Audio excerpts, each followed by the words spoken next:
Okay, today what we're going to do in this podcast lecture, we're going to start to take a look at the most important proteins involved, or protein interactions that are involved, or one of the top two sets of interactions between proteins that are involved in the immune system, and those have to do with antigens and antibodies. And there are going to be two parts to this. So this will be the first part, and the take-home message for this section is that one, an immune response is, let me just get my pen here. An immune response is tied to the chemical structure of the antigens. We're going to see what that means. Two, Y-shaped proteins are called antibodies, are the primary immune recognition macromolecule. And we're going to see how those you'll see later actually, how those can also be used as drugs. Three, the diversity of antigens requires a diversity of antibodies. And so we need a lot of different antibodies to meet the needs of interaction with the environment, things that want to do us harm. And fourth, antibodies can be used to prevent infectious disease, and we'll see that in the second part of this second session, not in this particular one. But so when we look at antibodies, what are antigens? What are they? Their definitions are that it is a chemical substance capable of inducing a specific immune response, or it's a chemical substance capable of interacting with the products of a specific immune response. So in the first one, it's what's going to induce that immune response, and at the same time it can be a substance capable of interacting with the products, what is produced, like antibodies, during the immune response. So it has two parts, an initiation as well as interacting with those molecules. So if we look at the types of antigens, by far the best antigens are proteins. They tend to be the best. This has to do largely with the fact that they are fairly complex, is one of those. There's a lot of complexity. So if we see these proteins here, we can see that there's, in the surface of the protein, there's a lot of grooves and things sticking out. These green things are things that are positively charged. The blue things are things that are neutral. The red are negatively charged. So this is positively charged. This is negative, and this would be neutral. It'd be just zero charge. But there are charges that are on it. There's different structures in terms of cavities and different places for different structural motifs. And you can see even in these two proteins, these are two proteins. This is two proteins, dihydrofolate reductase for E. coli and dihydrofolate reductase from humans.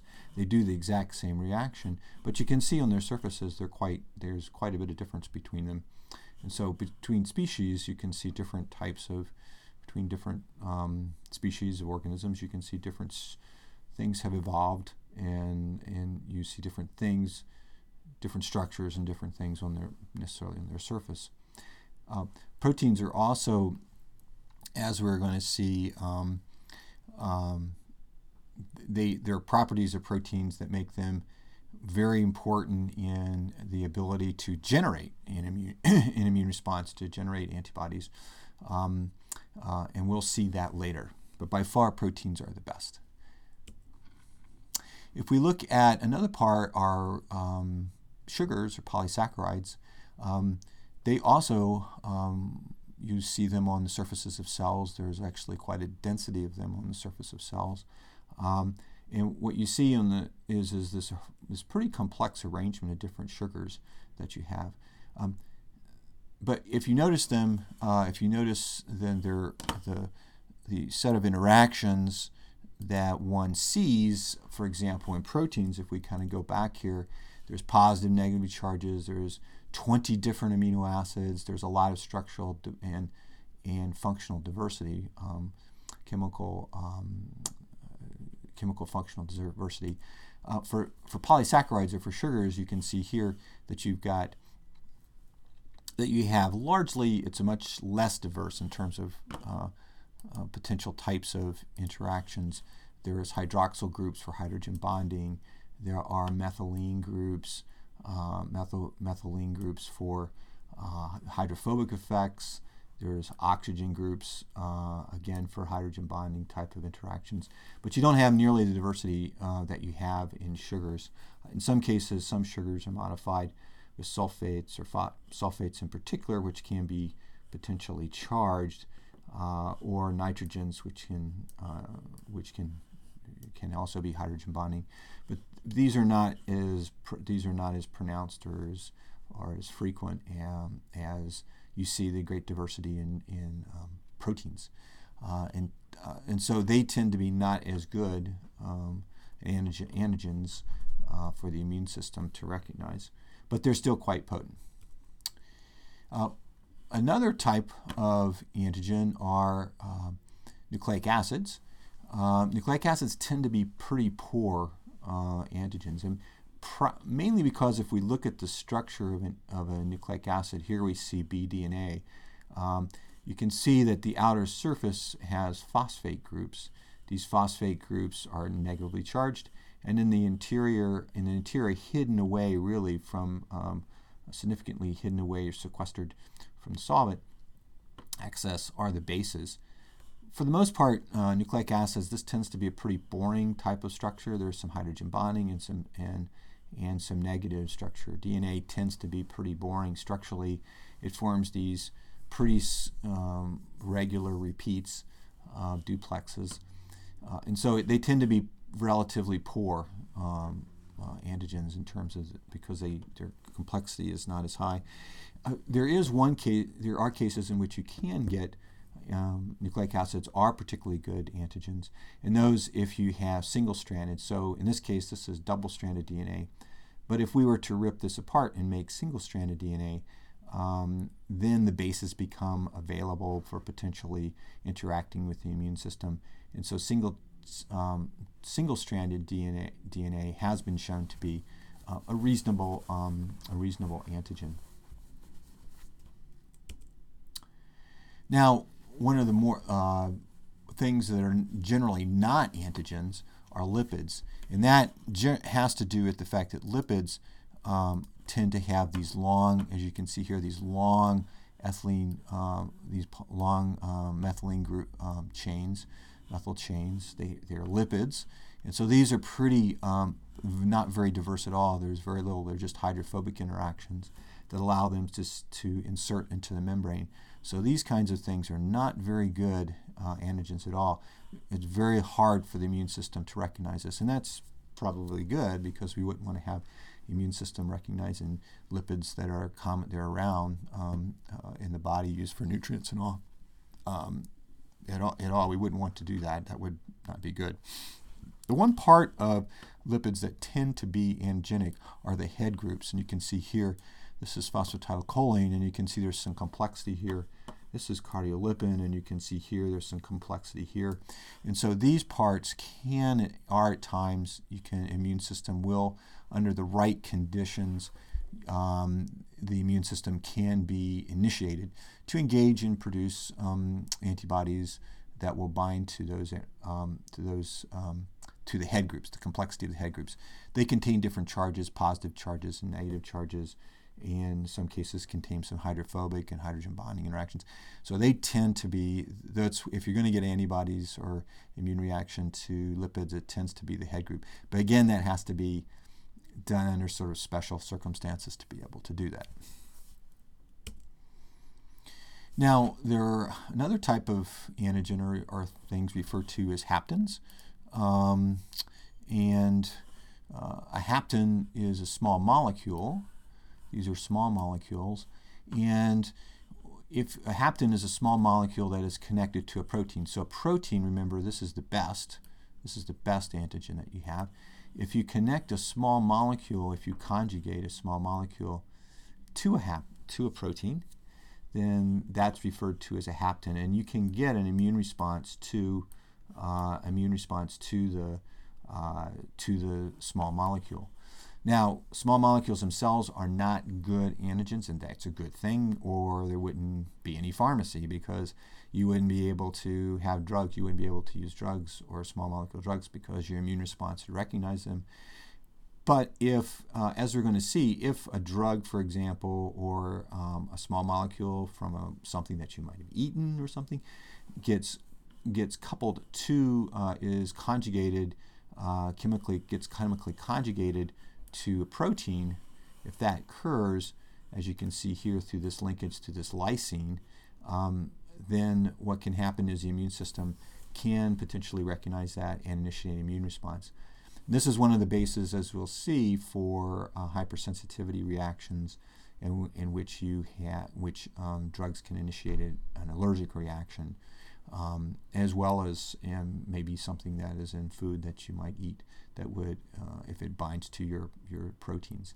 And so these are referred to as haptens. The hapten is this part here, and it always has to be conjugated to a protein to initiate that response. Now, there are some terms we need to take a look at, and one of those are referred to as antigenic determinants. And an antigenic determinant is the part of the protein, and they're also referred to as epitopes. This is sort of a technical term. These are two technical terms.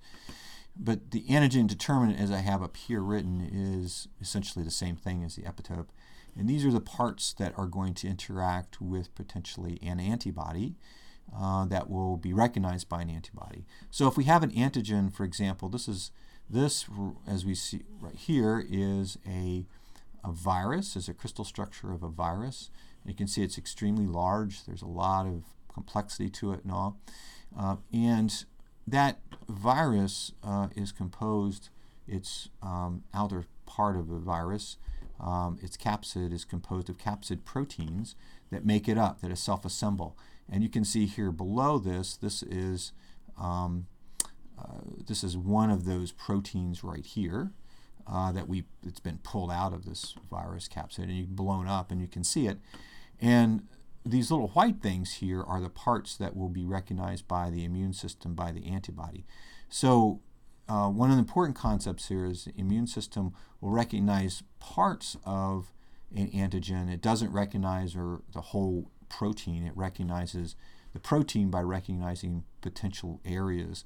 And those are areas that they're potential that things it's like areas that it will recognize as being unique to that antigen. So, for example, here, these little white guys, like this loop here, for example, this loop here, parts of this loop are in white, are the parts that would be recognized by an antibody.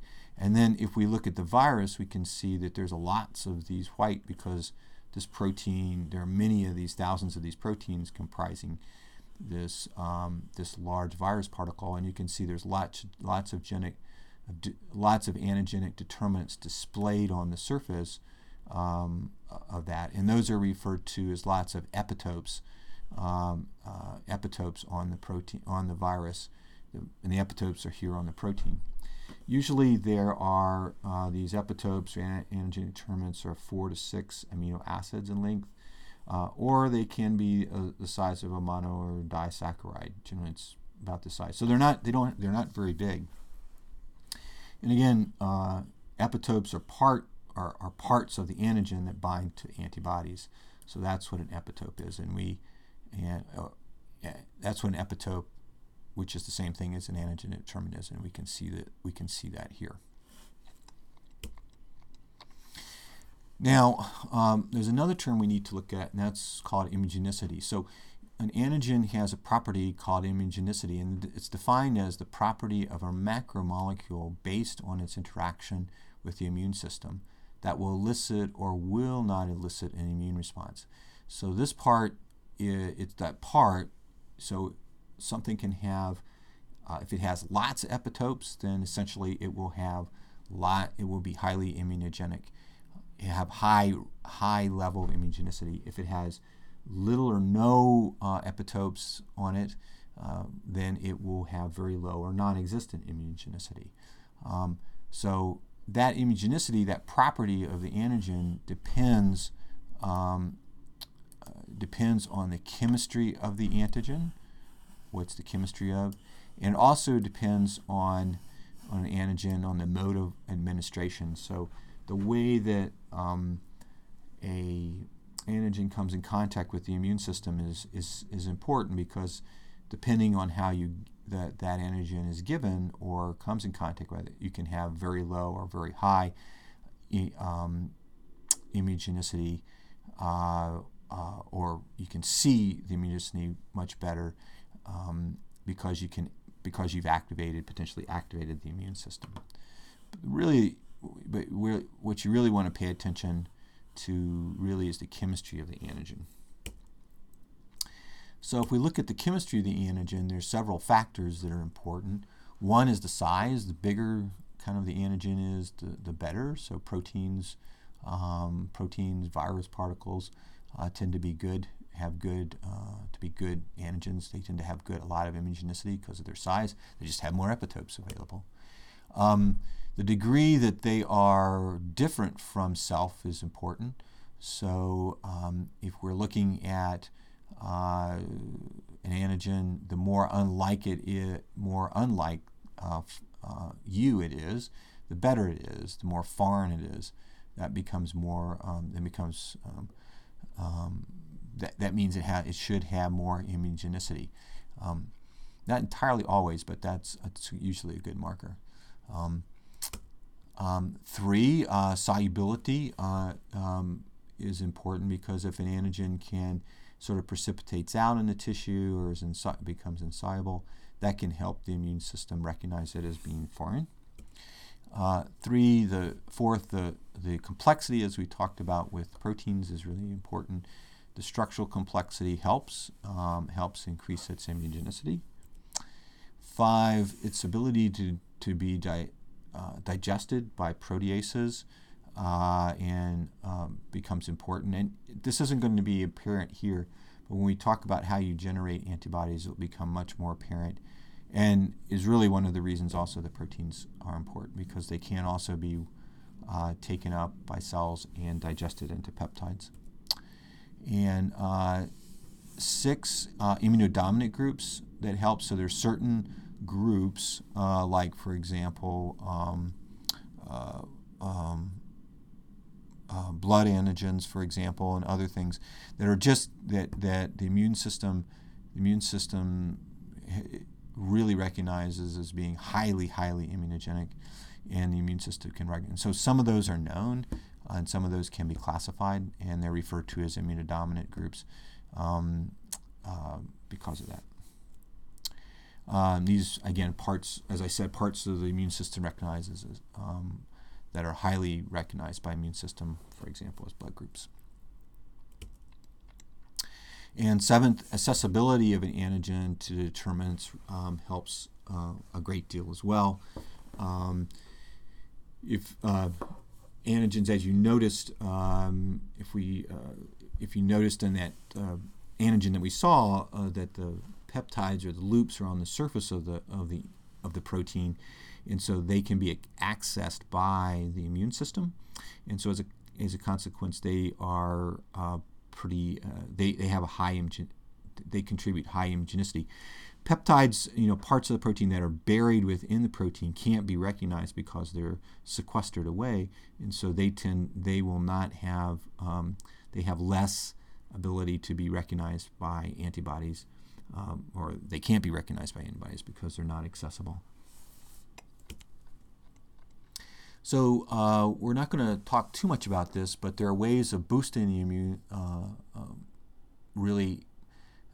boosting the immunogenicity of an antigen, and that's by the use of what are referred to as adjuvants. These are chemicals and found to help and activate a local immune response. They primarily function by activating immune cells by basically activating an inflammatory response, and they are usually characterized by slow release of an antigen, the recruitment of immune active cells, usually an inflammatory response, and stimulation and differentiation, proliferation of other immunologically active cells, as we'll see. Examples of these are things such as Freud's adjuvant, which is an emulsifying. It's really mineral oil, and it can, if it's mixed with the antigen and then injected, say for in the muscle, you'll have an inflammatory response, and that will provide it boosts the ability to form antibodies from it. Freud's adjuvant provides, it's kind of a nasty inflammatory response and is not really used in humans any longer. And in fact, we don't really understand how it works because it's kind of a witch's brew of different components, including mineral oil. Ones that are used are aluminum-based adjuvants for humans.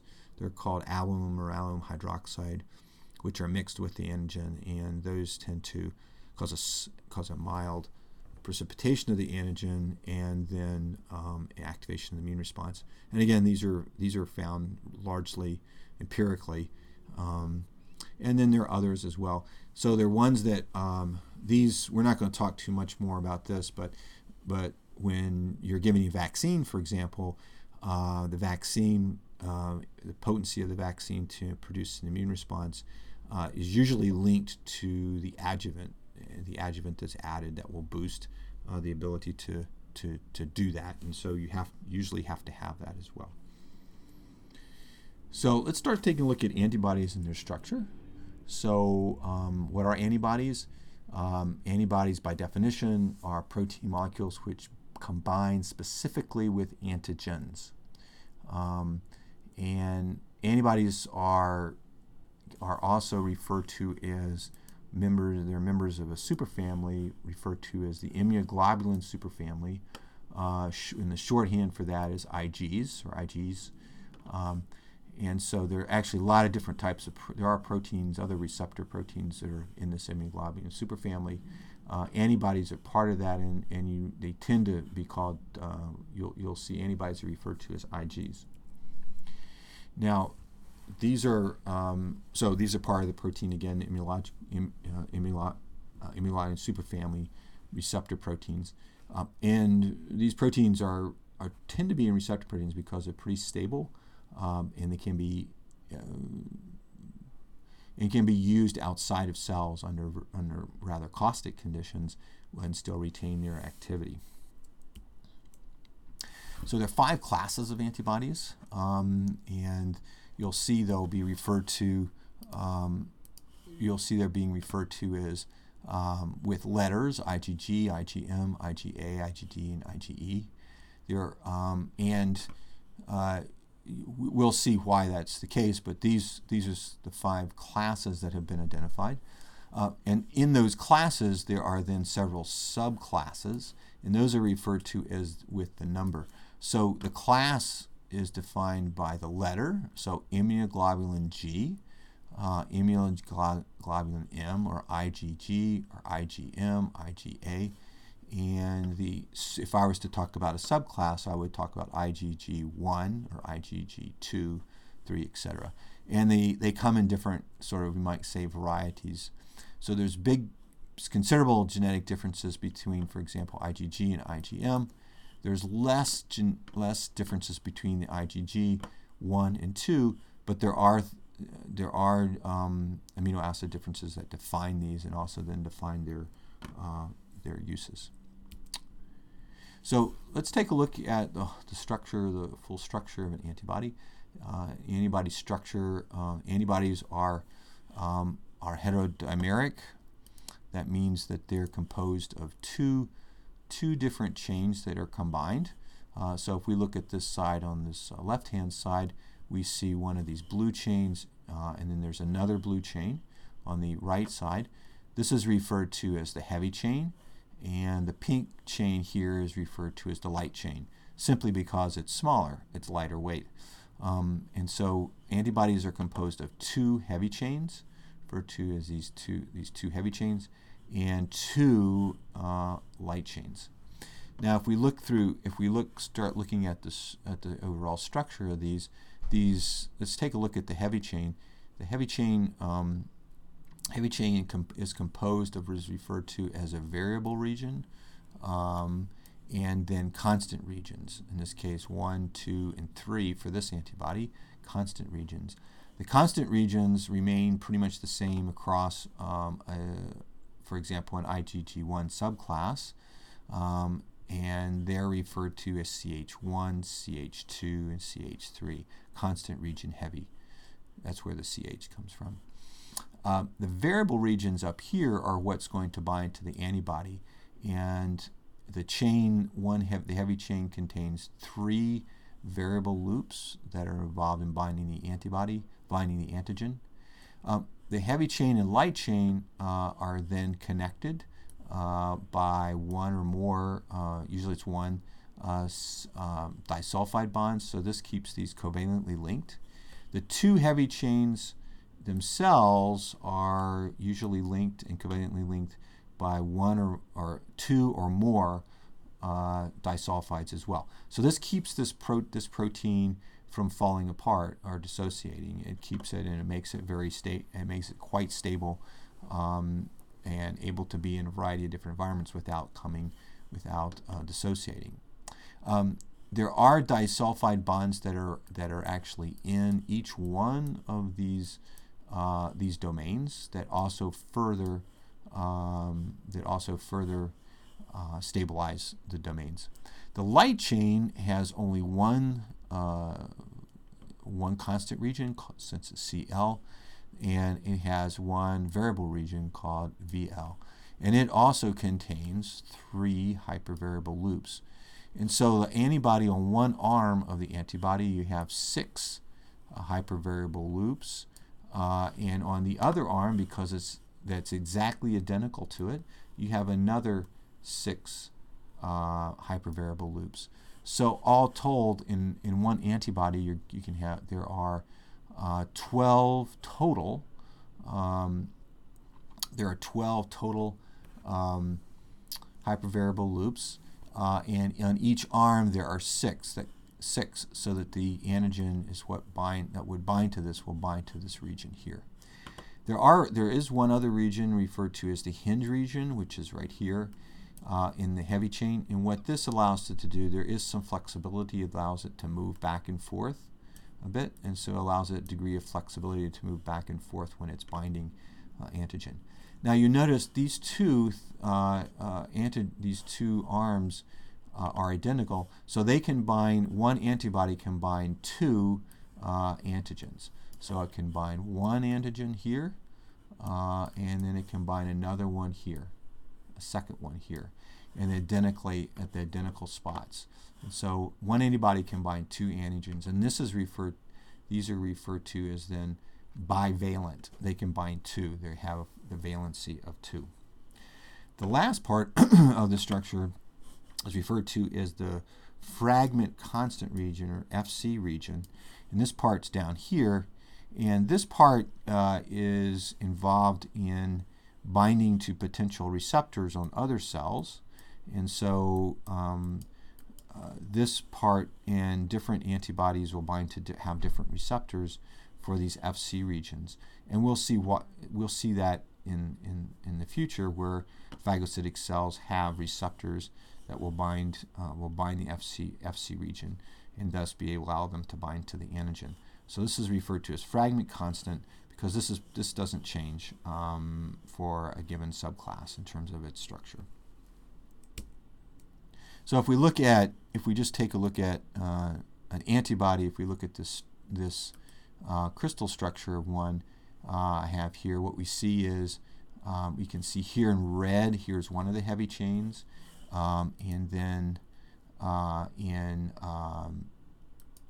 orange is the other heavy chain, and then the blue and the green are the 2 light chains. And you notice, although it's white, you can see here's the loop, here's the hinge region right in the dead center, allows it some flexibility. And you can see one of the key things about this is looking at this structure is that antibodies are largely, as you can see here, composed of beta sheet structure. Beta sheets, all these domains are basically comprised of beta sheets. Beta sheet structures are one of the most stable kind of substructures you can have in a protein, and they tend to be, they're much more stable than alpha helices. And so these molecules are composed largely of beta sheet for high stability, because they need to exist outside of a cell. They'll need to exist in, for example, the GI tract. They need to exist in the blood. They need to exist. They may be excreted from sweat. And so what you see is that it's mainly beta. These are beta sheets. These are beta sheet in structure. And the other thing too is that in these beta sheets, there's sort of a clip in which disulfide bonds are built into this to provide even more structural stability. You'll notice up here at the tips of this, these are where these variable loops are on either side, and then in which the heavy chain and the light chain combine to do that, form that. And then you'll notice that like here, you can see here's the FC region. It's doesn't straight. It actually has some conformation. You see here has a sort of bent structure that's necessary for binding to the receptor. Now, I said that antibodies, I want to reiterate, antibodies can bind to two antigens simultaneously. So, for example, if we have a cell here, this is a foreign cell, and there's a surface, and then on the surface of that, say, bacterium or foreign cell, there's a surface cell, there's antigen that's expressed on that surface, then an antibody that would be in the neighborhood would be able to move and bind to both of those simultaneously. This provides a lot of high affinity, because there's a thing called the avidity effect. So each one of these binds, these groups bind. So there's a binding interaction here, there's a binding interaction here. Essentially it's like two hands holding on at the same time. And as a consequence, the binding, the tightness or avidity with which the antibody binds to the cell surface is extremely high, because there's a multiplication. This is multiplied by, these are additive. These are additive effects. And so the binding affinity then for antibodies to a cell surface can be extremely high and very tight, because it can bind to, as you can see here. Now, you can manipulate antibodies, it's determined, and break them up into pieces that can be quite useful, both in the laboratory and as potentially as drug molecules. One of those, as it's been found, is that you can there's a protein called papain, which is a protease, which can basically hydrolyze, proteolyze the peptide at the hinge region, and releasing the two arms. Now, these two arms are referred to as fragment antibody or Fab fragments. And so this part can still bind to an antigen, right? But it's going to be monovalent, and it can only bind to one. Each one of these can bind to one, so it'll be monovalent. And essentially what you do is you have eliminated or separated it from the FC region, which you can do. You can isolate just these arms, and so therefore you can have a monovalent binding protein, part of the antibody, and that's referred to as the Fab fragment. You can also use an enzyme called pepsin, and pepsin, what pepsin does is it basically hydrolyzes and removes this part of the protein of the FC region, but it leaves intact. It does it just below where the disulfides are that are holding the Fab fragments together. This is called a Fab2 prime, as you can see here, and the Fab2 prime basically allows you, using a pepsin, you can eliminate the FC region from the protein, from the antibody, but still have a bivalent molecule. So this molecule can bind to two different antigens. Two antigens are the same.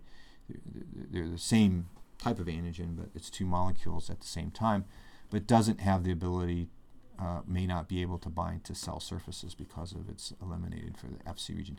So use of papain and pepsin are good ways, and people have manipulated antibodies this way to use them as potential for laboratory uses, as well as potentially for drugs. So we've talked about the structure, so let's talk a little bit more about how that's organized and how that relates to the type of antibodies that we're looking at. So if we look at an IgG, okay, so this is an IgG, and an IgG is characterized, each one of these classes of antibodies, IgG is characterized by by its heavy chain. That's the real characterization. And those, an IgG has a gamma heavy chain, IgA has an alpha heavy chain, an IgM has a mu heavy chain, and an IgD has a delta heavy chain, IgE has an epsilon heavy chain. So if I'm talking about an antibody and I say, well, that antibody has a mu heavy chain, then I know it's an IgM. If it has an alpha heavy chain, if I've identified that, then I know it's IgA, etc. And so that's what defines, and those have different structural differences. So if we look, for example, at the antibody, the light chains, there are two different types of light chains generally that you can have. There are kappa, and then there are kappa and delta. And so we have and lambda, sorry, kappa and lambda. So it's kappa and lambda, and those two, so if I have, as we'll see, say an IgG, I would have, and an IgA, they might have similar kappa and lambda light chains. There's some promiscuity there, and so these are produced, and these two potential varieties, there's only two of those kind of varieties, while the heavy chains are produced in 1, 2, 3, 4, 5 different types of varieties. And again, a light chain has a variable light region, and it has a variable constant region, a constant L region. Heavy chains, again, are also composed, they're bigger. They're composed of one variable region, and for an IgG, for example, which is kind of the poster child for antibodies, example, there are 3 constant regions that are associated with it, CH1, 2, and 3. And you can see there's a variable region and 3 different constant regions. So if we look at that structurally, we start looking at the structures. Here's just a sort of our cartoon about their structures. Here's IgG, and you can see the heavy chain has 1, 2, 3 constant regions, and its light chain again has 1 constant region and 1 variable region. If we go to IgM, it actually has an extra one. Okay, so it has 4. There's actually 4 here. 1, 2, 3, and 4. So it's different. Again, has a mu heavy chain, so the structure of that is different than it is for an IgG. An IgA, which is another one, again has 3. It's similar to, in terms of it, to an IgG, and it has 3 different constant region. And an IgG has 4 different regions. Now these little green blobs here, this refers to another thing, another difference between the antibodies, and also can be differences between the subclasses. And this is the degree of glycosylation. And so antibodies can be glycosylated on their constant regions, and you can see they differ. There's very different glycosylation patterns on IgA than there are on IgG, for example. Very different between IgM and IgE. And these have different uses. In some cases, we don't really know why these are glycosylated such they are. In some cases, it improves their circulation half-life. In other cases, it enhances their or changes their interactions with receptors. But there are different types of glycosylation that are on antibodies too. So if we isolated an antibody, it would have different types of glycosylation on it, and it will be consistent for one subclass to another. Within one subclass. Now, again, if we look at an antibody, now we're going to zero in on the part that binds to the antigen. The antigen, what is noticed is that in the part so this is the arm, this is an arm, so This would be the combined light and heavy chain, and these are the loops down here at the end. And what we find is that there is high complementarity between the antigen and what we've learned is the antigenic determinant, the epitope on the antigen. So you can see here an antibody does not bind or engulf an entire antigen, but binds an antigen determinant or epitope that's on the antigen. So in this case, you can see here it's bound, and it's very confident. It's like a hand in a glove interaction. So it's to give it high specificity. If we turn this around, if we sort of pull them apart, we can see there are parts of this that we could see on the surface, but then there are also parts that are potentially buried inside that binding pocket that are important for recognition of the antigenic determinant by the antibody. If we flip it around and we look at the different residues that are involved in binding both from the antigen and the antigen determinant, we look first at the antigen. We can see these are all in red here and have numbers. These are all the residues that have been identified as binding potentially, binding to the antibody. And then these are all the residues in those variable loops that bind to the antigen. As we can see, and so these things, if we flip it around, would then be complementary interactions. Generally, it's hydrophobic interactions or potentially charge interactions and hydrogen bonding interactions. If we strip away the actual residues and look then just at the loops, the skeleton, the backbones, we can see here that there are an organization of these loops that's almost sort of within that, in the binding pocket. And you can see here that, so if we look at the light chain, this is referred, you can see this has this L. The loop itself is referred to as a complementary determining region, or which is shortened to CDR. So the loops themselves are referred to often in the literature as CDRs. So this would be CDR loop 2. Okay. If we go down at the very bottom, this is CDR loop light chain 1. This is CDR light chain 2, and it's the second one. So each one there's 3, and then here's the CDR light chain 3. So these, for the light chain, there's the 1, 2, and 3. And what you notice is that, and then for the heavy chain, is CDR heavy chain 1, CDR heavy chain 2, and CDR heavy chain 3. And one of the things that you notice right away is that the loop, the first and the second CDRs on either the heavier light chain or sort of on the outside, whereas the CDR3s, heavy chain, the third loops, which designate the third loops, are in the interior of the binding pocket. And these tend to be the most important loops in terms of recognition of antigen. These tend to be, because they're sort of central in the binding pocket. And whereas then the other ones contribute, but they tend to have a little bit less in their contributions to binding. And we can sort of, like, if we look at this, we can sort of see this.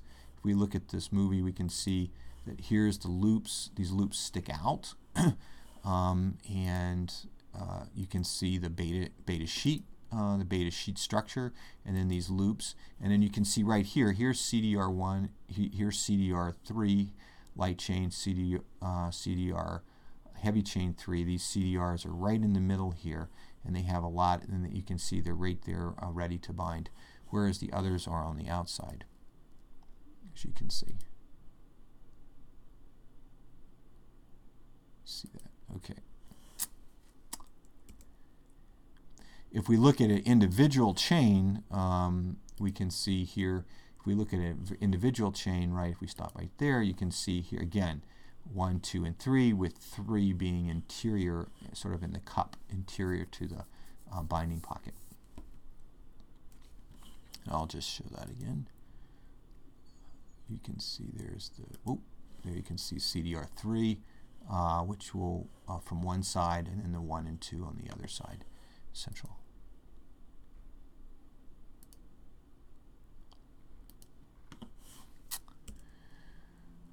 Okay, the antibody structures the antibodies have a variety of different types of epitopes that they combine in structure, and these are just this is just sort of a cartoon of them. They can combine with antigen determinants that are pretty pointed or jetting out from the antigen loops.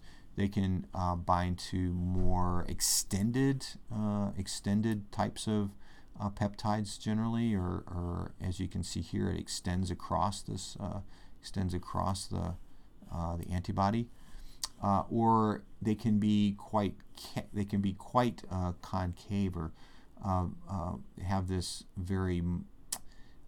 fairly flat or almost bowl-like shape in which they will interact with a fairly an antigen determinant that has this rather flat or